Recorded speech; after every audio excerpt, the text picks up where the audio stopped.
In time news TV के नाजरीन को हवेलियों से ब्रेकिंग न्यूज़ दे रहे हैं। नदी दौड़ बिफर गई। रजोया रोड का कुछ हिस्सा बह जाने से दर्जनों देहात का हवेलियां शहर से राब्ता मुनक़ता हो गया है। रोज़मर्रा ज़रूरियात पूरी करने के लिए शहर को आने वाले हज़ारों लोग फंस कर रह गए हैं। रजोया रोड की बहाली का काम फौरी तौर पर मुकम्मल न किया गया तो अवाम नास को शदीद परेशानी का सामना करना पड़ सकता है।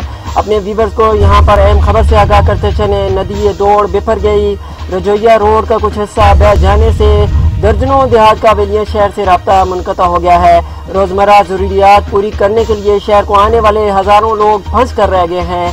रजोया रोड की बहाली का काम फौरी तौर पर मुकम्मल न किया गया तो अवाम नास को शदीद परेशानी का सामना करना पड़ सकता है। आपको ये भी बताते चले, नदी दौड़ में तूफानी रजोया रोड बह गई है। रजोया रोड दर्जनों देहात को शहर से मिलाने वाली वाहिद रोड है। रजोया रोड का काम हंगामी बुनियादों पर किया जाए, आवाम का मुतालबा भी सामने आ गया है। अपने व्यूवर को यहाँ पर ये भी बताते चले, रजोया रोड का काम हंगामी बुनियादों पर किया जाए, आवाम का मुतालबा सामने आया है। ये भी बताते चलें कि रजोया रोड की बंदिश के बायस रजोया गांव, मलका, बांडा सैद खान, सजावला और मुलैका इलाकों का ज़मीनी राब्ता हवेलियां शहर से ताहल मुनक़ता है। रजोया रोड की बंदिश बह जाने की वजह से रजोया गांव, मलका, बांडा सैद खान, सजावल और मुलैका इलाकों का ज़मीनी राब्ता हवेलियां शहर से ताहल मुनक़ता है। अपने व्यूवर को ब्रेकिंग न्यूज़ दे रहे हैं। नदी दौड़ बिफर गई। रजोया रोड का कुछ हिस्सा बह जाने से दर्जनों देहात का हवेलियां शहर से राब्ता मुनक़ता।